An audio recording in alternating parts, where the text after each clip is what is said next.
தமிழகத்தில் மதுபானங்களின் விலை 10 ரூபாய் முதல் 50 ரூபாய் வரை உயரக்கூடும் என்றும் அடுத்த வாரமே புதிய விலை அமலுக்கு வரலாம் என்றும் தகவல் வெளியாகியுள்ளது. ஆனால் இந்த திடீர் விலை உயர்வுக்கு என்ன காரணம்? அரசுக்கு வருவாய் பற்றாக்குறையா?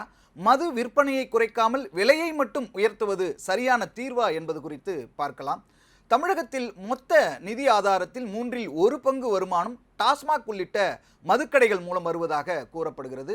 ஒரு காலத்தில் 10,000 கோடி ரூபாயாக இருந்த வருமானம் இன்று 45,000 கோடி ரூபாய் என்கிற அளவில் உயர்ந்துள்ளது. தமிழகத்தில் எந்த கட்சி ஆட்சியில் இருந்தாலும் மதுவால் வரும் வருமானத்தை வேண்டாம் என்று ஒதுக்கிவிட முடியாது. அந்த அளவிற்கு தமிழக அரசினுடைய முக்கிய நிதி ஆதாரங்களில் ஒன்றாக மதுவால் கிடைக்கின்ற வருமானம் இருக்கிறது.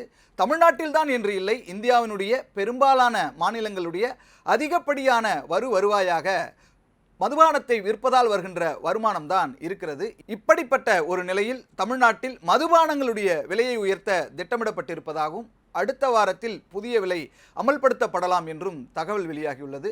தமிழ்நாட்டில் தற்போது 4048 டாஸ்மாக் மதுபான கடைகள் செயல்பட்டு வருகின்றன. இந்த கடைகளில் நாளொன்றுக்கு சராசரியாக 150 கோடி ரூபாய்க்கு மது விற்பனை நடைபெறுகிறது. இந்த கடைகளில் விஸ்கி, பிராந்தி, ஓட்கா, ரம் போன்ற இந்திய தயாரிப்பு மற்றும் வெளிநாட்டு வகை மதுபானங்கள், பீர், ஒயின் உள்ளிட்ட மதுபானங்கள் விற்பனை செய்யப்படுகின்றன. இந்த நிலையில் டாஸ்மாக் கடைகளிலே விற்பனை செய்யப்படுகின்ற மதுபானங்களுடைய விலையை உயர்த்த டாஸ்மாக் நிர்வாகம் திட்டமிட்டுள்ளது. சாதாரண மற்றும் நடுத்தர வகை வெளிநாட்டு மதுபானங்கள் மற்றும் பீர் உள்ளிட்டவற்றினுடைய விலையை 10 ரூபாய் முதல் 50 ரூபாய் வரை உயர்த்த திட்டமிடப்பட்டிருக்கிறது. சமீபத்தில் நடைபெற்ற டாஸ்மாக் நிர்வாக வாரிய கூட்டத்திலே இது குறித்து விவாதிக்கப்பட்டுள்ளது. மதுவிலக்கு மற்றும் ஆயத்தீர்வுத்துறை அமைச்சர் விக்னேஷ், அரசு உயர் அதிகாரிகள் மற்றும் டாஸ்மாக் நிர்வாக அதிகாரிகள் இது குறித்து விவாதித்துள்ளனர். மேலும் பார் உரிமம் 2 மாதங்கள் நீட்டிக்கப்பட்டிருக்கிற நிலையில் புதிய டெண்டர் அறிவிப்பு மற்றும் அதில் செய்ய வேண்டிய மாற்றங்கள் குறித்தும் ஆலோசிக்கப்பட்டுள்ளது. இருப்பினும் இறுதி முடிவு இதுவரை எடுக்கப்படவில்லை. விலை உயர்வினுடைய அளவும் இன்னும் உறுதி செய்யப்படவில்லை.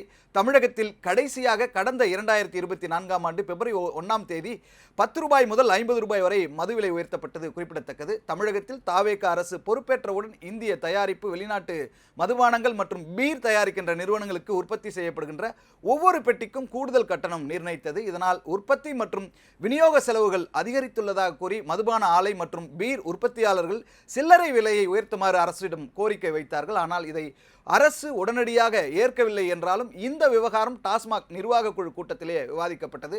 மேலும் தமிழக அரசு 717 டாஸ்மாக் கடைகள் மூடியதால் வருவாய் இழப்பை ஈடுகட்டுகின்ற நோக்கத்துடன் இந்த விலை உயர்வு முன்மொழிவு கொண்டு வரப்பட்டதாக கூறப்படுகிறது. மேலும் எதிர்காலத்தில் டாஸ்மாக் சில்லறை மதுபான விற்பனையை தனியார் நிறுவனங்களிடம் ஒப்படைக்கிற வாய்ப்பு குறித்தும் கூட்டத்தில் ஆலோசிக்கப்பட்டதாகவும், ஆனால் இதற்கு நிதித்துறை ஆதரவு அளிக்கவில்லை என்றும் டாஸ்மாக் அதிகாரிகள் தரப்பிலே தெரிவிக்கப்பட்டிருக்கிறது.